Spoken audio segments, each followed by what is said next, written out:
Hey tout le monde, comment allez-vous? Je suis ravie de revenir pour vous parler de poils. Ça fait 1 an et demi ou 2 que j'avais réalisé la vidéo qui s'intitule Mon combat contre les poils et j'avais commencé la lumière pulsée. J'avais réalisé cette vidéo à mi-chemin pour vous partager mon premier avis. Et aujourd'hui je reviens un bon moment après pour vous partager toute mon expérience autour des poils et surtout maintenant tout vous expliquer de A à Z, vous dire pourquoi, comment, tout ça. Alors, si vous ne me connaissez pas, moi c'est Mary, hello, je n'ai rien contre les poils, aucun souci, c'est juste que je ne les supporte pas sur moi. Vraiment, il y a même des endroits où ça me démange, ça me gratte quand les poils repoussent, je supporte vraiment pas les poils. Et quand ils sont là, horreur. Je ne suis pas la seule, d'après le partage de ma première expérience en vidéo, vous avez été super nombreuses à avoir le même ressenti que moi. Et donc voilà, aujourd'hui je suis là pour faire cette vidéo. Servez-vous un petit thé, un café. Revenons un grand pas en arrière pour vous mieux comprendre. Dans la vidéo où je vous parlais de la lumière pulsée, je vous ai parlé d'une séance tout d'abord que j'avais trouvée ultra concluante, qui était une séance au laser. Séance donc du coup d'épilation au laser définitive que j'avais réalisée au centre Epilia.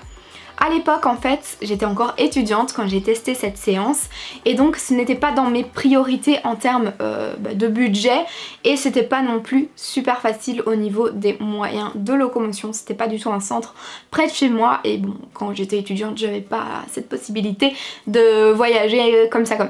Donc du coup j'ai laissé cette idée de côté, je me suis donc dirigée vers la lumière pulsée, c'est un appareil Babyliss que je vous ai présenté en détail dans ma vidéo, d'ailleurs elle est toujours dispo sur ma chaîne. Et dans cette vidéo, je vous disais que c'était super simple d'utilisation, je trouvais que c'était pas du tout désagréable au niveau des sensations. Il y en avait encore, mais voilà. Mais c'était très différent, très différent de cette première séance que j'avais pu faire au centre Epilia. Et donc, 6, 7, 8 mois après, il y avait encore des poils, ok, normal, hein. J'attendais pas un miracle hein, à travers cette lumière pulsée. Mais j'ai vu vraiment une différence en fait quand j'ai été au centre Epilia. Vraiment une différence genre en 8 semaines, 9 semaines, 10 semaines, j'ai plus eu de poils à cette première séance. Tandis que le Babyliss c'était beaucoup moins flagrant en fait. Et donc oui j'ai vu une diminution de mes poils. Mais la lumière pulsée était beaucoup moins intense que le laser que j'avais pu tester. Tout simplement parce que la lumière pulsée est beaucoup plus faible que le laser et du coup vous avez un affaiblissement des poils. Mais vous n'avez pas en fait la destruction du bulbe du poil. Et c'est là qu'est toute la différence. Alors c'est quoi cet avis maintenant que tu as Mary sur la lumière pulsée? Eh bien la lumière pulsée va affaiblir vos poils, vous allez en avoir moins, mais ça n'a pas le même effet que le laser. Et en fait, j'avais fait une seule séance au laser et après j'ai fait de longs mois à la lumière pulsée. Et la lumière pulsée, je n'ai jamais vu le résultat que j'ai eu au laser. En fait, quand j'ai fait le laser, avant de faire la lumière pulsée, j'ai fait qu'une seule séance. Mais mes poils ont mis tellement longtemps à repousser et quand ils ont repoussé, ils vont repousser différemment. Ils étaient beaucoup plus fins rien qu'avec une première séance. Et donc ensuite, comme j'ai fait qu'une séance, j'ai continué à raser et puis j'ai commencé la lumière pulsée, il fallait continuer à raser puis faire la lumière pulsée. Et quand mes poils repoussaient avec la lumière pulsée, ils étaient en fait moins là. C'était plutôt des zones de repousse. Ils étaient différents mais ils n'étaient pas aussi fins que lorsque j'avais fait le laser. Et ils repoussaient quand même plus vite que lorsque j'avais fait le laser aussi.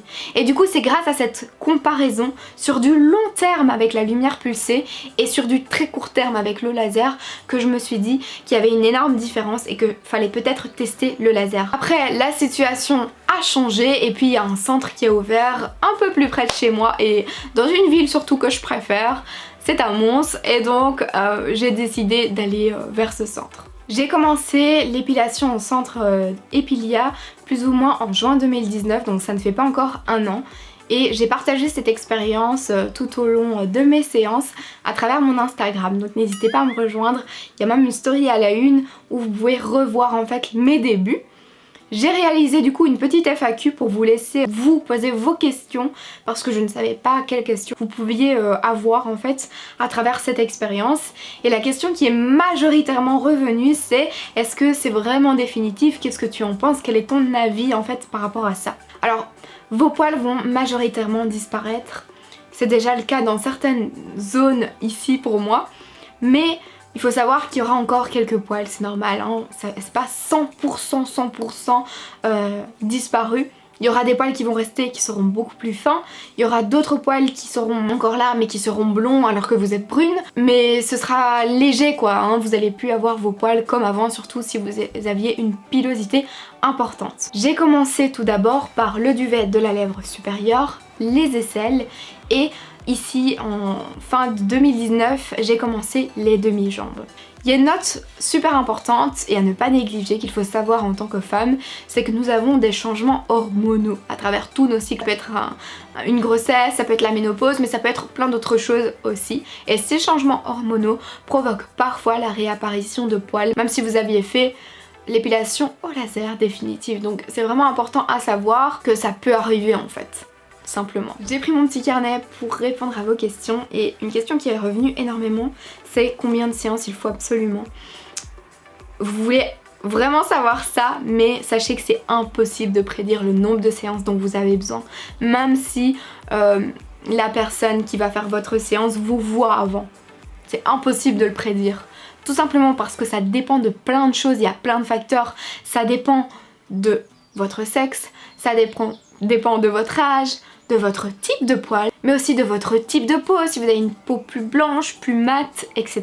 Les zones à traiter aussi sont des facteurs qui font que ça dépend le nombre de séances, vous pouvez faire 2 endroits différents et voir une différence beaucoup plus importante. Par exemple moi je vois une différence beaucoup plus importante au niveau des jambes et beaucoup plus rapide que mes aisselles. En principe il y a 20% des poils qui sont détruits à chaque séance. Moi je vous parle du centre Epilia parce que je l'ai testé et donc c'est important pour moi de vous en parler en détail. Les centres Epilia il y en a partout en Belgique. Si vous voulez tous les tarifs etc je vous les mettrai en barre d'infos. J'ai eu la chance d'avoir des premières séances gratuites pour tester et en parler sur Instagram et après j'ai continué par moi-même quoi à payer etc.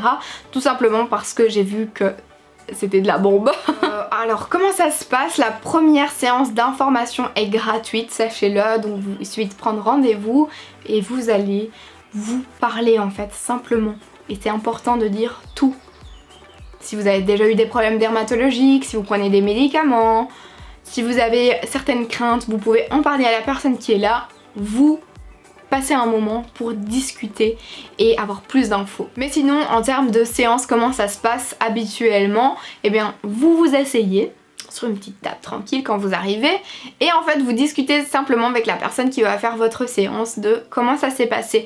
Si vous faites plusieurs séances à la fois, on va parler de la précédente, comment ça a été, si ça a bien cicatrisé, si on a eu des complications, si on a eu des rougeurs, des démangeaisons. Si vous avez des problèmes de santé, c'est important de le mentionner, si vous avez pris de nouveaux médicaments aussi.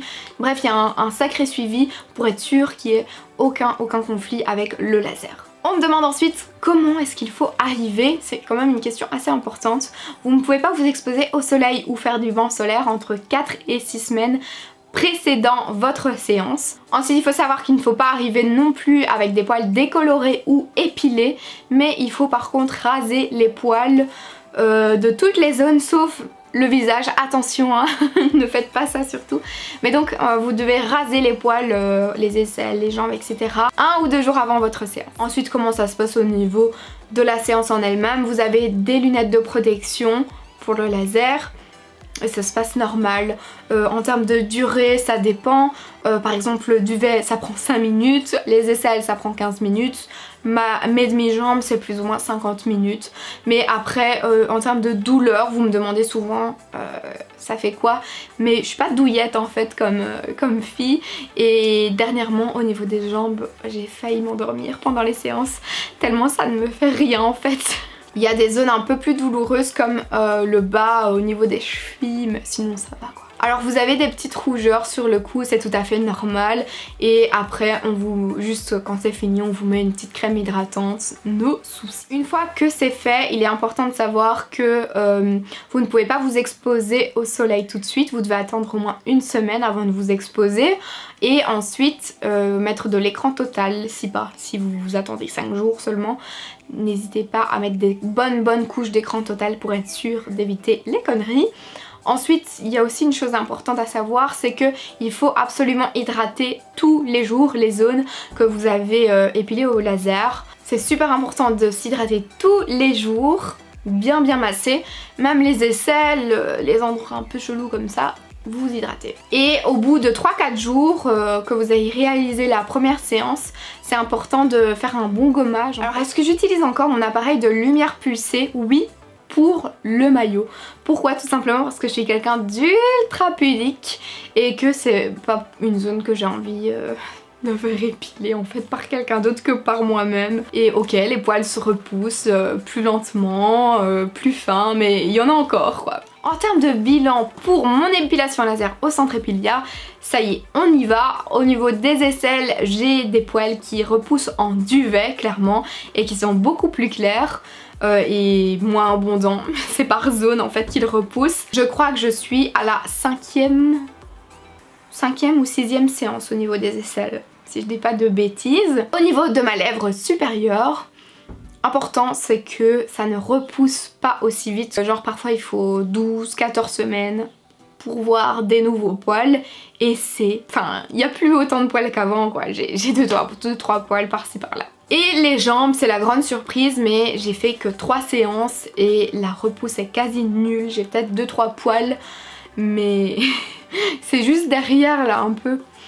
Derrière mon mollet, j'ai 2-3 poils blonds qui ont repoussé super fin. Enfin vraiment, c'est même pas un duvet, c'est rikiki. Genre là, on ne voit rien du tout, mais rien. Donc les jambes, c'est la grande surprise. Ça repousse vraiment pas du tout comme je le pensais. Et en fait, j'ai pas beaucoup de pilosité à la base sur les jambes, donc je pense que c'est ça qui facilite les choses. Et bien écoutez, ça y est, j'ai fini de partager cette expérience. N'hésitez pas à partager la vôtre en commentaire à ce propos. J'aimerais bien avoir un peu des avis différents et voir un peu comment vous vivez, vous, votre expérience, si vous avez le même combat que moi, voilà. Je vous fais plein de gros bisous et je vous dis à la prochaine.